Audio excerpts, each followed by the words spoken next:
Bienvenidos a Negocios de Mente. Este es un espacio para conocer a los líderes detrás de los negocios. En esta ocasión nos acompaña Pablo Freund, director ejecutivo de la oficina de Endeavor Ecuador. Bienvenido, Pablo, ¿cómo estás? Gracias, Marcelo, un gusto estar aquí contigo. Estábamos conversando fuera de cámara que estudiaste ingeniería aeroespacial en Brown y luego te retiraste. ¿Por qué? Mira, como comentábamos, esta idea educativa que tiene Brown de que cada uno es responsable de su propia educación y que tú puedes no solo escoger todas tus clases, sino también escoger si tomas una clase para recibir una nota o no. Te pone la responsabilidad de regreso en ti, en pensar hacia dónde me encamino con mi educación y pues justamente en esta carrera de ingeniería aeroespacial se me cerraban estas opciones. Tenía muy pocas opciones fuera de la carrera de ingeniería, entonces ahí opté más bien por volcarme hacia un mundo mucho más abierto en el que yo pueda explorar muchas más cosas, más acorde a mi personalidad, que como yo te comentaba, pues soy un generalista y al final me gradué con dos títulos, el de Historia del Arte y Arquitectura y el de Economía. Como yo siempre le decía a mi papá, uno es para mí y uno para el resto, ¿no? Qué interesante. Oye, me llama la atención lo que mencionas de esto de que llegas el primer día de la universidad en Brown, en Estados Unidos, y lo que te dicen es, oye, tú eres responsable de tu educación. Yo creo que los latinoamericanos perdemos un poquito, somos bastante paternalistas, ¿no es cierto? ¿Qué piensas tú de eso? Eso en Estados Unidos no necesariamente pasa, ¿no? Claro, creo que es un tema cultural. Tú sabes, en Latinoamérica siempre estamos pensando que hay alguien que te puede decir cómo son las cosas. Y a mí me gustó mucho esa filosofía. Claro que me cogió en curva el primer día, ¿no? Yo crecí aquí, no estaba acostumbrado a eso. Y un día pasó de ser, tú vas al colegio y nosotros te decimos qué estudias. Llegas a la universidad y a ver, tú decides qué vas a hacer. Y en eso sí me demoré el primer semestre en cambiar de marcha bastante. Creo que en ese primer semestre sufrí muchísimo porque dije, bueno, ahora que me toca a mí, y cogí 4 clases dificilísimas y necesitaba como tutoría de matemáticas 4 días a la semana para poder hacer los deberes. Pero una de las cosas que pasa con una cultura en la que tú tomas responsabilidad es justamente que cambia tu manera de ver el mundo, de quién es responsable de qué. Y si tú ves lo típico americano, que es muy interesante, es si se daña algo en la casa, coges y arreglas. O sea, pero no son solo que hay que cambiar el enchufe en la pared. Si se te rompe una grada, la gente compra la bolsa de cemento y arma el cemento y se arma la grada. Y eso es algo que a mí me enseñó mucho, porque yo creo que la función de la educación post-colegio, digamos, cuando tú entras a la universidad y esos primeros años, yo creo que la función es aprender a aprender. Correcto. Y mientras más rápido te adueñes tú de esa misión de aprender a aprender, más largo te dura la vida. ¿Crees que esto también tiene que ver con nosotros, los latinoamericanos, en un tema cultural? Esperamos mucho por ejemplo, del Estado, ¿no es cierto? En cambio, en Estados Unidos no tanto. O bueno, una gran parte de la cultura americana es, no, nosotros tenemos que salir adelante por nosotros mismos, por nuestros propios méritos. Así es, o sea, yo creo que, bueno, hay temas culturales, depende de tu postura política. Yo más bien te diría, sin ser muy político al respecto, lo que informa esa perspectiva anglosajona también tiene una base histórica muy fuerte. La base histórica se va muy atrás en cómo comienza un país como Estados Unidos versus Latinoamérica, en que la ley anglosajona que estableció las colonias americanas traía un paradigma de propiedad privada muy grande, y eso significa que está muy incentivado el individuo a tomar iniciativa porque puede ser dueño del fruto de su trabajo. En cambio, en las Américas fuimos colonias extractivas de Portugal, de España. Entonces, el individuo no estaba incentivado a tomar iniciativa porque no podía ser el dueño del fruto de sus labores. Y yo creo que si tú estiras eso en el tiempo, resultan estas diferencias culturales en la que hoy por hoy el norteamericano quiere salir adelante porque sabe que el fruto de su trabajo es suyo y no espera que el Estado provea, y nosotros más bien tenemos una historia colonial muy diferente. Muy fuerte, muy interesante. Quiero conectar eso con el emprendimiento. Hay dos caminos, ¿no? Si es que yo sigo el camino después de graduarme, por ejemplo, el camino corporativo, en donde las reglas del juego están marcadas, entonces entro a trabajar en un lugar, me dicen, estos son tus procesos, tus procedimientos, tus manuales de funciones, y adelante. Ese es un camino muy respetable. El otro, el un poquito más caótico, es el del emprendimiento, en donde las cosas no están creadas, tú tienes que ir creando tu futuro, en este caso, muy parecido a lo que estamos conversando. Tú estás trabajando en este momento en Endeavor. Para la gente que no conoce, empecemos desde ahí, luego conectamos con este tema o me voy por el lado corporativo o me voy por el emprendimiento. ¿Qué es Endeavor Ecuador? ¿Qué hace Endeavor Ecuador? Bueno, tú lo sabes muy bien, el emprender es una ruta difícil, solitaria muchas veces, en el que se paga un precio muy alto, emocional, psicológico. Nosotros en Endeavor Ecuador somos la comunidad que le damos apoyo al emprendedor en ese camino tan difícil. Y te diría que Endeavor Ecuador solo es un capítulo más dentro de esta red global que es Endeavor Global, que está en más de 40 países. Pero lo que particularmente hacemos es el apoyo a los emprendedores en acceso a mercados, en acceso a capitales y sobre todo en mentoría. Porque muchas veces el emprendedor está, te diría a veces, caminando a oscuras, sintiendo por dónde va el camino. Y muchas veces hay gente que ya caminó ese camino. Y la red de Endeavor lo que hace es unir a los emprendedores con mentores, con personas que tal vez ya tuvieron esa experiencia y que le pueden dar un consejo y que decirle, aún así de estar a oscuras, aquí no puedes curvar a la izquierda, aquí es a la derecha. Y eso te puede ahorrar muchas cosas que hacen que el camino sea difícil, un poco menos solitario, y sobre todo que te sientas acompañado, porque tú sabes que el éxito de muchos emprendimientos no es necesariamente la idea, ideas hay muchas, sino es la ejecución. Y en la ejecución algo que tiene mucha importancia es la viada, este momento.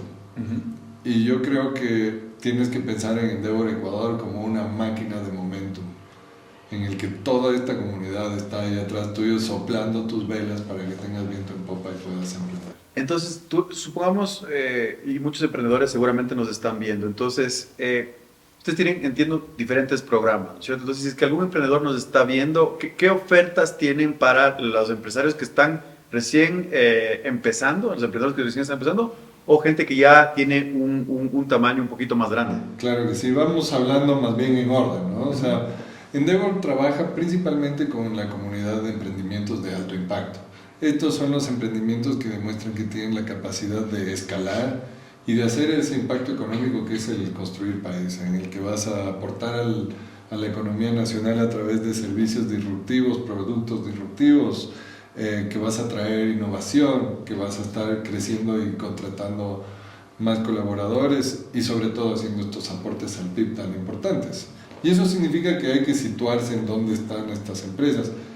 Pero para entrar en un programa de Endeavor debes tener ya persona jurídica, estar trabajando al menos 1 o 2 años y tener algo de tracción en el mercado. Y cuando ya comienzas, nosotros tenemos por el momento 2 programas principales. Los programas de aceleración, que son nuestros programas locales. En esos hay 2 puntos de entrada. Uno se llama Endeavor Academy, que es un programa virtual que se inaugura este octubre, en el que vamos a dar destrezas de emprendimiento de temprana etapa. Ok, early stage. Sí, exactamente, early stage. Cuando ya tienes algo más de tracción y tienes el modelo de negocio demostrado, nosotros vamos a buscar escalar. Ahí tenemos nuestro programa Dare to Scale. Dare to Scale, correcto. Y Dare to Scale es un programa intensivo de 3 meses, con una mezcla de presencial y virtual que apalanca toda la red local de mentores. Entonces cada emprendedor recibe un mentor de cabecera y varios mentores que le van dando ayudas puntuales en diferentes aspectos de su negocio. Y a lo largo del camino recibe talleres, capacitaciones, diferentes conceptos y un trabajo continuo sobre el pitching, que como tú sabes es importantísimo, no solo en el acceder a capitales, pero en el storytelling, en el saber contar exactamente qué hace tu negocio, cuál es tu diferenciador y por qué tú tienes esa fórmula para el éxito, importa mucho en el desarrollo comercial también. Por otro lado, lo que tú comentabas, ¿qué hay de las empresas que son algo más grandes? Así es. Tenemos el programa global de emprendedores Endeavor. En el país hasta ahora hemos calificado y tenemos una red de 10 empresas Endeavor. Estas empresas incluyen Contífico, Pacari, Biofide, son empresas en diferentes rubros. Ya son un poquito más grandes entonces. Son algo más grandes, están operando en el mercado, tienen una escala y también sobre todo este gran potencial de internacionalización. Okay. Y ahí lo que hacemos nosotros es un panel de selección local en el que la comunidad de Endeavor, los mentores, directores y otros emprendedores se juntan a hacer una evaluación del negocio, se califica el negocio y pasa a un panel de selección local y después un panel de selección internacional que ya hace lo mismo pero a nivel de comunidad global de Endeavor. Y una vez ese emprendedor pasa a ser parte de la comunidad de Endeavor, se llama un emprendedor Endeavor. Ok, interesante. Entonces, volviendo un poquito al otro tema, entonces habría como dos programas grandes, el Dare to Scale y el otro que ya es el Emprendedor Endeavor. Así es. En el Dare to Scale, porque tenemos alguna gente que nos está escuchando y está en ese tamaño, está en ese momento, ahí ustedes dicen, es un programa que dura 3 meses. ¿Qué recibe el emprendedor? O antes de eso, ¿cómo yo puedo acceder a entrar en ese programa? Nosotros todos los diciembres abrimos la convocatoria y hasta febrero recibimos aplicaciones. La aplicación tiene 2 partes. Haces una pequeña aplicación en la que das información inicial y nos ayuda a nosotros a rápidamente calificarte y a invitarte al segundo paso. ¿Ya? ¿Qué características tiene más o menos? O sea, que esté constituida, me decías, sí. ¿Qué más? Personalidad jurídica es importante, que tenga ya algo de tracción con los clientes, no puede ser solo una idea. Okay. Buscamos negocios operativos.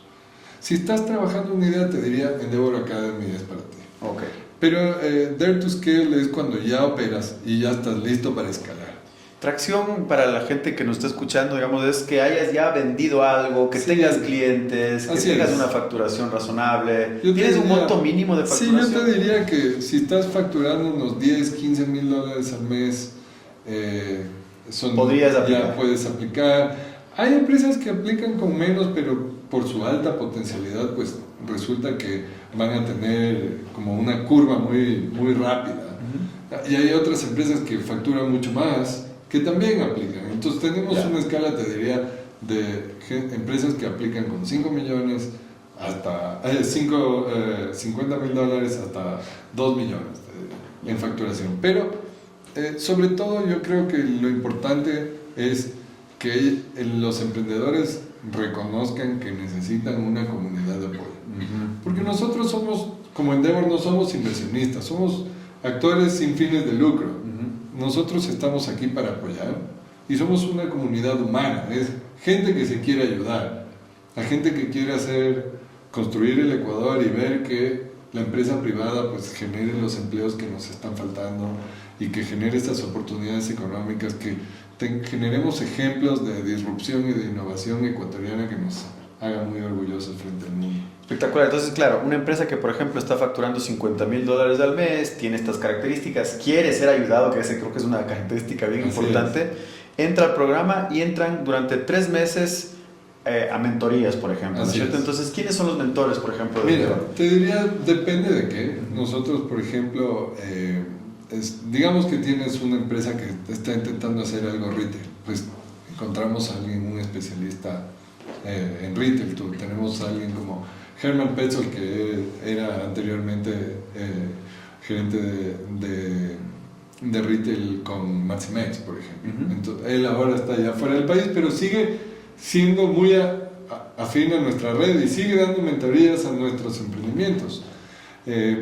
Si tienes a alguien que está trabajando software o inteligencia artificial, le encontraremos un mentor ya sea en la red local o en la red internacional que le pueda apoyar. Buenísimo. Pero el primer paso que hacemos es una semana de nivelación de conceptos. Vamos a hablar todos el mismo idioma. cuando hablamos de startups, de conceptos empresariales de temprana etapa de escalamiento, ¿qué significa Product Market Fit? Este tipo de lenguaje, vamos a manejar este mismo lenguaje para que cuando vas haciendo esta inmersión en los talleres, recibes un taller, por ejemplo, de Unit Economics, ¿no? Que tú lo conoces, es esencial el saber la productividad por unidad marginal que tú puedes tener. Todas estas cosas, muchas de las personas que participan en estos programas lo han visto tal vez a nivel universitario, pero a veces cuando lo estudiamos en nuestra clase de microeconomía es tan abstracto que no lo conectamos, que es un proceso que tenemos que hacer el análisis en nuestra empresa. Entonces nosotros más bien lo que tratamos de hacer es talleres y capacitaciones de conceptos súper prácticos, de llevarlos a la práctica de la empresa de inmediato. Trabajos de propuesta de valor, de segmentación de clientes, hasta una estrategia de pricing. ¿Cómo vas a ponerle el precio correcto a tu producto o servicio? Y una vez ya tienes, digamos, ese conocimiento base en todas las personas o las empresas que entraron al programa, bueno, el programa se llama Dare to Scale. Eso significa que hay un componente de te vamos a ayudar o a escalar también, o son empresas que tienen un espacio para crecer, ¿entiendes? Así es. El reto es escalar, entonces nosotros haremos todo lo posible para también durante el programa empezar a hacer introducciones comerciales con gente que pueda apreciar y tal vez beneficiarse de este negocio. Nosotros de cierta manera queremos unir fuerzas entre el mundo del emprendimiento y los potenciales clientes que ya podemos reconocer en el ecosistema. Y pues por otro lado también está el componente que te dije que es de acceso a capital, que es al final del programa. Nosotros durante todo el programa vamos viendo la progresión y durante el programa lo que pasa es que los emprendedores van trabajando este concepto del pitch, el pitch deck, y se selecciona al final con un proceso muy riguroso un grupo de emprendedores que va a tener la oportunidad de presentar en Demo Day. O sea, tienen un Demo Day, sí tienen un Demo Day. Entonces Okay. Al final del programa pues tenemos Demo Day que muchas veces en Ecuador no era visto como algo tan importante, porque dice, ¿quién va a invertir en mí? Vienen, me escuchan, tal vez no quiero ni contar mi idea, dicen. Claro, me van a robar la idea. Así es. Pero nosotros lo que hemos hecho en los últimos 2-3 años es trabajar mucho con la comunidad de Venture Capital de Latinoamérica para asegurarnos de que haya fondos de inversión tanto nacionales como internacionales en la audiencia, esperando escuchar esto. Y hasta hoy lo que te puedo decir es que el 100% de los participantes en Demo Day pasan a segundas conversaciones. Ya que concreten un negocio de inversión, pues está más allá de mis manos. Claro, claro. Pero lo que yo debo hacer es generar las oportunidades para que estos emprendedores hablen con la comunidad de emprendimiento y de Venture Capital. ¿Te acuerdas de algún caso, obviamente seguro sí, un caso de éxito de alguna empresa que ha pasado por el Dare to Scale que nos puedas contar? Claro, mira, el año pasado tuvimos una empresa que fue muy interesante, que me gusta mucho. No sé si tú conoces, pues es la empresa de Diego Román, Pelotea. Lo he escuchado, sí. Ellos entraron al programa como Pelotea con un proyecto ya de hacer una transformación, y durante el programa hicieron un pivot muy importante. ¿Qué hacían antes y qué hicieron después? Ellos entraron con un producto de manejo de torneos de fútbol, pero ellos ya habían piloteado un producto de aseguración durante el torneo. Hay una historia que nos cuenta el fundador Diego, que él mismo estaba participando en un torneo y en la cancha de al lado cayó un rayo. Y mucha gente estuvo herida, además falleció una persona. Eso pasó aquí en el Ecuador. Wow. Y gracias a que el torneo estaba manejado a través de Pelotea, las personas que estaban jugando durante el tiempo que estaban en cancha estaban asegurados y recibieron seguro médico inmediatamente para atenderlos durante eso. Y ahí hay este momento eureka que tiene este fundador, de que en realidad una de las cosas más potentes que puedes tener es esta microaseguración. Y de ahí hacen, o sea, ya venía Diego con esta idea y durante el programa pues pelotea, hace este pivot y sale de nuestro programa con un nuevo nombre y un nuevo giro de negocio, Insure Hero, microaseguración y Embedded Insurance.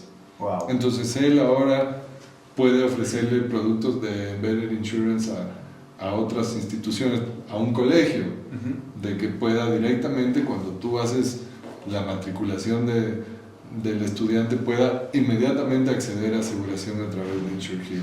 Muy interesante. Y él después, bueno, pasó por Dare to Scale, hizo el pitch, me imagino que levantó capital. Bueno, él ha estado levantando rondas, no necesariamente en el Demo Day, Sí. pero definitivamente el proceso de afinar el pitch le ha ayudado en el camino.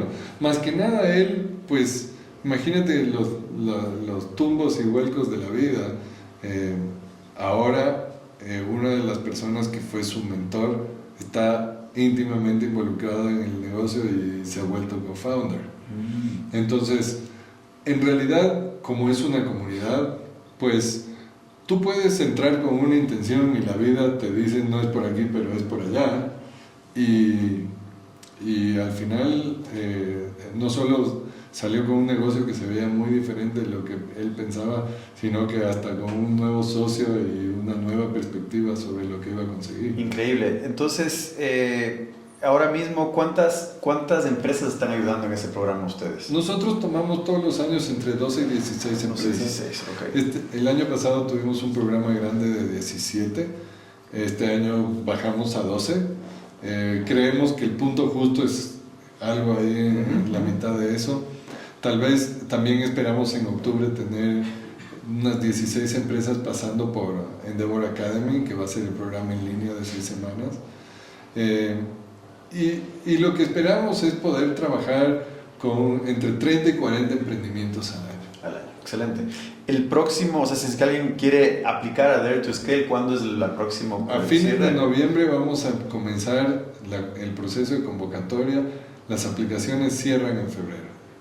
¿Ustedes se diferencian de una empresa de aceleración como Y Combinator o como 500? Porque ustedes no entran en la parte esa de entregar capital. Así es. ¿Por qué esa decisión? Bueno, primero que nada, como estamos constituidos, nosotros somos sectores sin fines de lucro. Yeah. Y una de las cosas que diferencia Endeavor es que nosotros somos una red humana. Al final, Endeavor no es una organización de empresas, sino de emprendedores. Y eso significa que nosotros no estamos necesariamente juzgando si a la empresa le fue bien o mal, sino apoyar al emprendedor y esperar que le vaya bien en la vida. Eso significa que muchas veces emprendedores, por decirte emprendedores Endeavor, que entraron a Endeavor con una empresa que le iba requete bien, calificaron el panel local, pasaron al panel internacional, son emprendedores Endeavor, pasa algo en esta vida y ya no es lo que era en el momento que entraron. Muchos de ellos regresan a Endeavor con segundos y terceros emprendimientos, porque al haber ya sido parte de este grupo, tienen el derecho de regreso con otra nueva empresa. Y eso lo que hace es darles mucha más velocidad en este segundo intento. Muy interesante. Y el otro programa es el programa ya, el Endeavor Global, Así es. en donde, por ejemplo, está Pacay, mencionabas, ¿no es cierto? Sí. Ese ya es un programa para empresas que tienen un tamaño un poquito mayor. Sí, así ¿O qué es. características tiene? Mira, va cambiando todos los años. Hace 5 años te hubiese contestado algo diferente, pero hoy por hoy estamos viendo que las empresas que van a calificar a programas del índole global son o empresas que están levantando cantidades grandes de capital por venture capital. Entonces puede ser que todavía no estén facturando, pero levantan rondas elevadas que nos hacen ver que hay un grupo de inversionistas y gente que está detrás que le ve una gran trayectoria, que al estar fondeadas, pues esa ruta de expansión acelerada es mucho más factible. O son empresas que están facturando, ya te diría, tal vez de los 2-3 millones para arriba al año, pero en Latinoamérica el promedio de Endeavor es mucho más alto porque nosotros estamos en la región donde juega Brasil y México.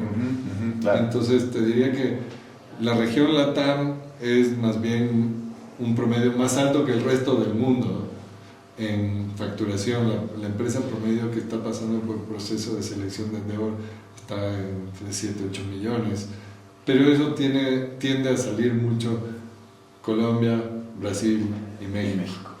En el caso, tú mencionabas a Pacari, ellos pasaron por un panel local. Entiendo, el panel local lo conforman empresarios ecuatorianos de mucho prestigio. Así es, empresas ecuatorianas pueden ser directores de Endeavor. Para darte una idea, los directores, pues tenemos a Roque Sevilla, que es nuestro presidente del directorio, y tenemos la otra comunidad de emprendedores Endeavor, que ya son 20 emprendedores que han pasado por este proceso, que también conforman este panel, y también pues los mentores que nos han donado mucho de su tiempo y energía, que ya están tan empapados de los procesos de Endeavor y conocen la comunidad porque la conforman. Pasa el panel local y entiendo van al panel global. Así es. ¿En dónde se da ese panel global? ¿Cómo funciona esa parte? Mira, depende de mucho. Durante la pandemia comenzó el tema de los paneles virtuales. Entonces, hoy por hoy, Endeavor celebra 4 paneles global presenciales. Entonces, este año hubo uno en Vietnam, pasado mañana es uno en Nairobi. ¿Y el equipo emprendedor viaja hacia allá? Los emprendedores viajan. Hay mucha competencia para recibir un espacio. Solo se presentan 6 emprendimientos. Ok. ¿Decías ahí en Nairobi? ¿En dónde más? El próximo será después en Dublín y después hay uno en Miami el fin de año. Endeavor está en casi todos los países del mundo. Sí, te diría, en Latinoamérica una presencia muy fuerte porque Endeavor tiene 26 años y comenzó en Argentina. Estamos en Chile, México, Brasil, Uruguay, Perú, Ecuador. O sea, en Latinoamérica sí tenemos una presencia profunda. En el resto del mundo ha estado creciendo. Pasa la misma Pacari, por poner el ejemplo, sé que algunos conocen la empresa perfectamente, pasa el panel global y de ahí tú dirías, ¿en qué le aportó a una empresa como Pacari el haber pasado y el haber sido elegido como Endeavor Global? Bueno, el ser emprendedores, Endeavor, te genera esto mismo que hablamos de lo que hacemos con los programas de aceleración de acceso a capital o acceso a mercados y mentorías, pero ya a nivel global. Entonces, contactos comerciales para abrir nuevos mercados, conceptos de soft landing para abrir sucursales en otros países. Yo diría que Endeavor muchas veces actúa como una suerte de embajada del emprendimiento. Muy interesante. Entonces, cuando un emprendedor de Perú quiere abrir en Ecuador, pasan por nuestra oficina y me dicen ¿con qué abogado recomiendan que hablen? ¿Dónde encuentro un corredor de bienes raíces para mi oficina? Contadores, etc. Nosotros les ayudamos a hacer una especie de soft landing. Espectacular. ¿Qué casos de éxito te recuerdas de empresas ecuatorianas que han logrado alguna cosa como la que mencionas? Bueno, o sea, te diría, mundial, digamos. A nivel mundial me viene mucho a la mente Inspectorio, Okay. Pues una empresa muy interesante. Fernando Moncayo y los hermanos Moncayo. Sí, son, más que nada, te diría, más allá, los fundadores tienen muchísimo mérito, pero ya Inspectorio es una empresa que tiene, te diría, los dedos ya se extienden a 50 países y más. Wow. Entonces, sobre todo te diría empresas como Location World de Daniel Weinman y sus socios que han llegado a tener sus operaciones en muchos lugares. Y después, pues obviamente tienes empresas como Depsu, JobCity, que están llevando el talento ecuatoriano al mundo, ¿no? Claro. Y nosotros, pues como país, a veces no nos la creemos, de que tenemos, más allá que el banano y el petróleo o el camarón, no nos vemos necesariamente como un país que exporta cerebros. Pero desde el Ecuador hacia el mundo, estas empresas están demostrando que el talento ecuatoriano tiene muchísimo que ofrecer. JobCity y Depsu son empresas que tienen clientes fuera y tienen un equipo de programación, por ejemplo, ingenieros aquí en Ecuador, ¿no? En Ecuador y en toda la región, te diría. O sea, son empresas que comienzan acá, pero después crecen a manejar talento en Latinoamérica, que ofrecen soluciones de desarrollo tecnológico, pero también otro tipo de soluciones en manejo de proyectos y bastante técnico todo lo que es TI, pero si yo a veces me cruzo con personas y les digo, ¿tú sabías que el Ecuador exporta servicios de TI? Muchas veces no nos la creemos. Pablo, nos decías que, claro, el ecuatoriano tiene que creerse un poco más. Tú estás conversando todo el tiempo con emprendedores. ¿Qué características tienen estos emprendedores que se la creen, ejecutan, montan su empresa y muchos de ellos son exitosos? ¿Qué características tiene un emprendedor o un equipo emprendedor exitoso, por decirlo de alguna manera? Es difícil porque no hay una fórmula. Cuando tú hablas con un emprendedor que le fue bien, muchos de ellos tienen la siguiente reflexión. Te dicen, qué bueno que no sabía lo que iba a pasar porque si no, no me metía. Entonces muchas veces resulta que tenemos que ser lo suficientemente inocentes y atrevidos. Yo te diría, hay que ser un poco como lanzado para de verdad probar la suerte. Y hay muchas cosas que te dicen, solo un emprendedor sabe lo que es sentir la máxima alegría y la peor desilusión en la misma hora. Entonces, creo que muchas veces lo que pasa es que hemos vivido en una época en la que se mitificó a los emprendedores y existe casi como esta muletilla mental de cómo se ven un emprendedor. Es esta persona que se salió de la universidad y fundó una empresa y al día siguiente es billonario. Pero en realidad eso no es la verdad. Y 9 de 10 fallan intentando eso. Y tienes el viento en contra todo el tiempo. Entonces, como hablábamos hace un rato, la diferencia entre una buena y una mala empresa no es la idea que la informa, sino es la ejecución. Y en la ejecución vemos muchas cosas. Unas veces es un tema de disciplina, es un tema de perseverancia y persistencia de cara a toda la información que nos dice esto es imposible. Te diría que muchos emprendedores también tienen historias en las que han cambiado el modelo de negocio. Entonces yo te diría, si hay ciertas características que hay, es gente que tal vez no deja que sus ideas de lo que debería ser su producto o servicio se interpongan entre las decisiones duras y prácticas que tienen que tomar para evolucionar o cambiar su producto o servicio. O sea, como dicen, la regla número 1 de emprender es nunca te enamores del producto. Sino del problema. Dicen. Así es. Entonces, es gente que de verdad se toma eso en serio, son ágiles en tomar decisiones y cambiar de dirección. Sí hay un tema de perseverancia y persistencia porque todas las indicaciones te dicen que te vas a levantar mañana y no vas a tener negocio, y sin embargo la gente lucha contra viento y marea y se levanta.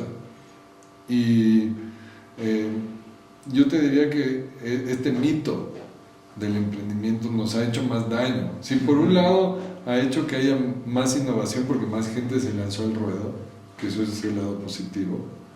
Vino con un lado negativo que hizo que mucha gente tenga la expectativa equivocada de qué significaba lanzarme. Claro. Y entonces te diría que he visto un poco de todo. No creo que hay nada en particular que diga a priori esta persona va a ser buena o mala emprendiendo. Es más, te diría muchas veces tienes que estar preparado para sorprenderte. Hay gente, ¿sí? que le pones un manojo de arcilla y te entrega una pepita de oro.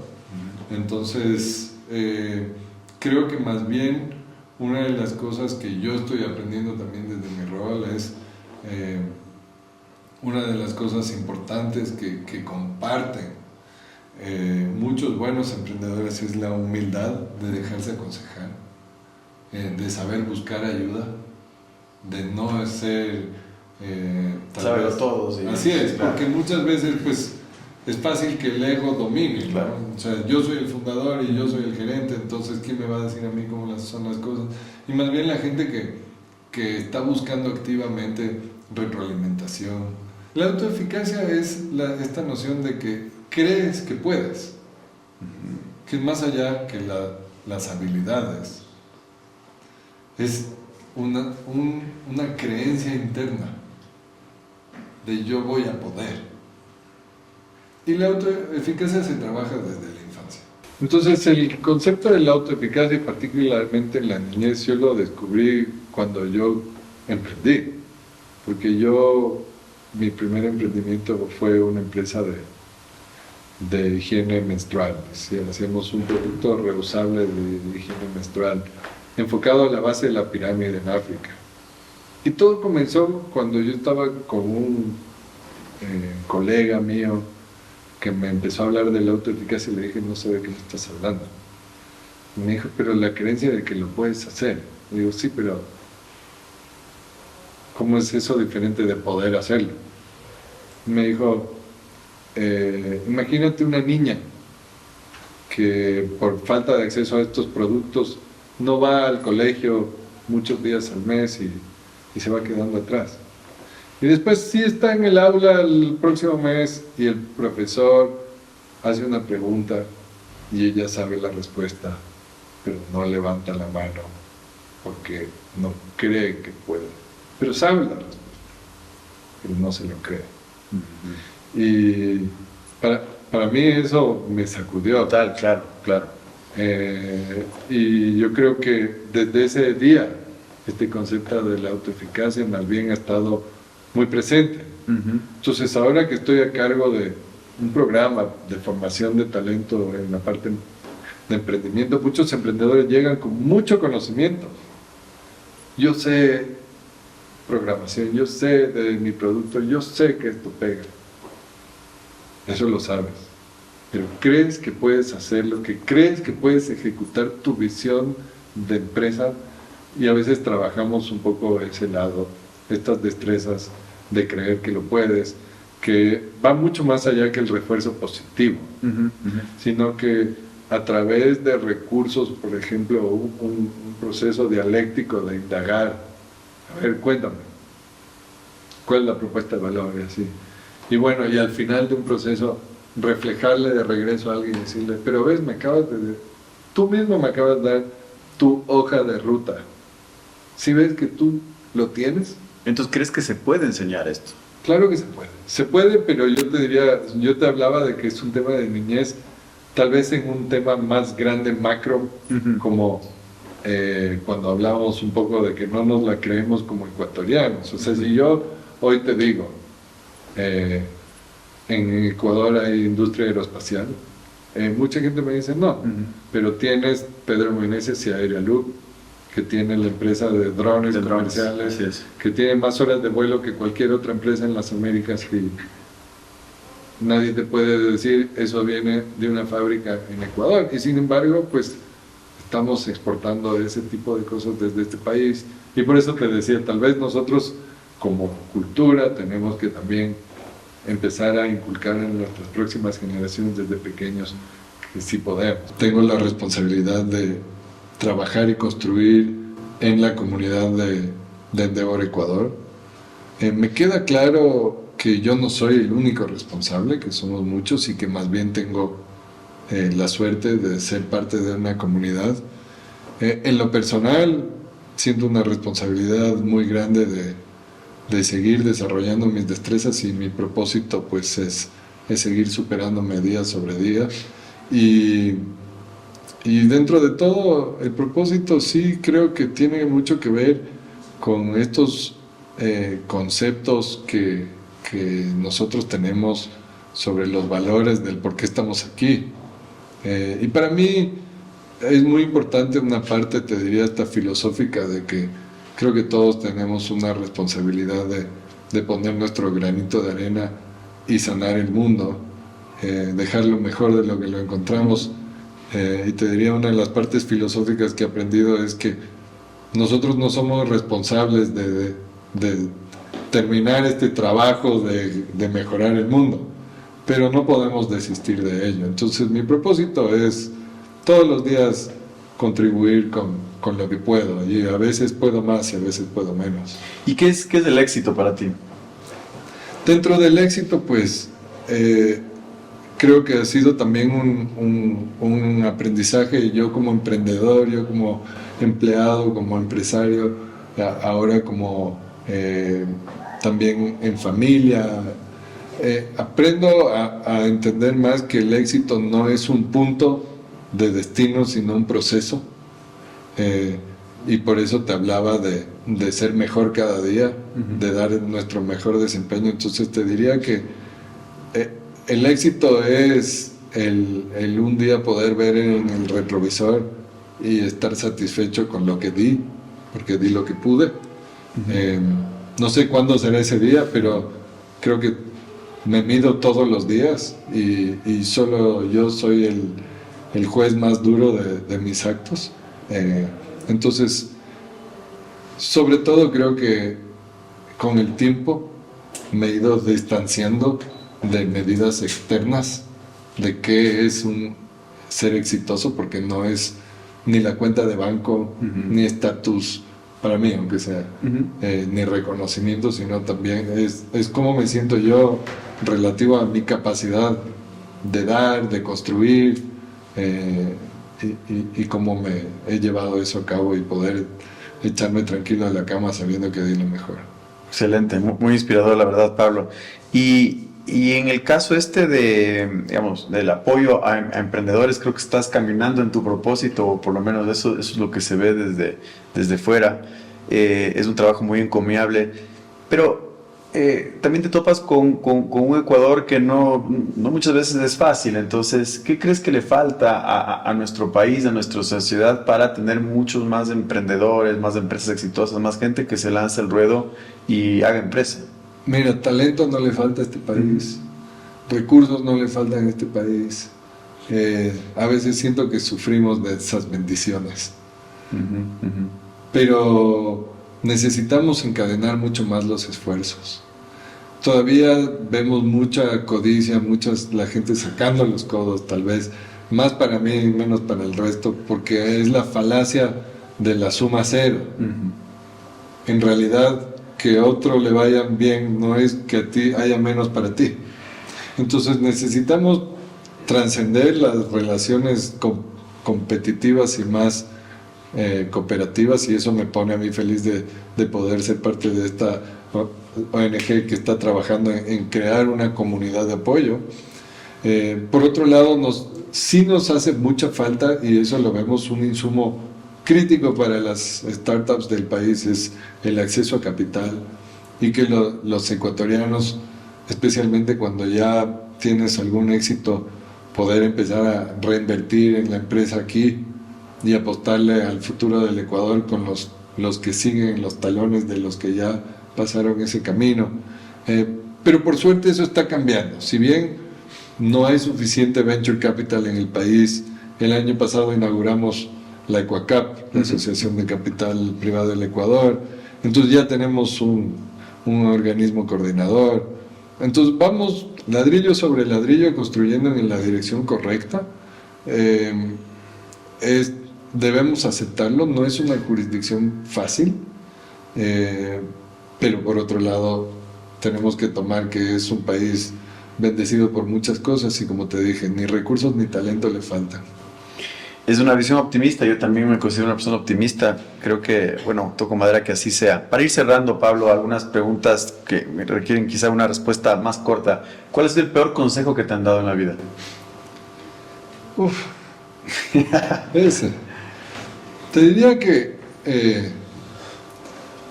El peor consejo que me han dado en la vida es don't rock the boat, ¿sabes? No agites, no hagas bulla en esto, porque creo que más bien tenemos que escucharle a la pancita, escucharle al corazón, y si es que ves algo con lo que no estás de acuerdo, es tu deber levantar la mano y decir algo. Excelente. ¿Cuál ha sido la mejor inversión que has hecho en tu vida? De largo, el aprender a aprender y el tomar gusto en aprender. Siento que hoy por hoy, yo personalmente, que me tomé a pecho el concepto de la autoeficacia, me he convencido a mí mismo que no hay nada que yo no pueda aprender. Si mañana me toca aprender de física nuclear, pues haré el intento con todo lo que tengo. Y por el otro lado, ¿cuál sería un consejo que le darías a alguien que quiere lanzarse a emprender? No sé, que salió de la universidad y está con ese bichito de lo hago, no lo hago. ¿Qué le dirías? Mira, a muchos emprendedores que acaban de salir de la universidad, le diría, la experiencia es la mejor escuela. A veces 1 o 2 años de experiencia laboral te ponen en una mucha mejor situación para saber emprender. Pero hay mucha gente que no se puede dar ese lujo y comienza a emprender de una, porque eso es lo que les toca y es el contexto. Y a esa gente lo que le diría es, no te preocupes, que mañana solo vas a construir sobre más conocimiento. Pablo, muchísimas gracias por tu tiempo. Un gustazo tenerte aquí. Muchas gracias.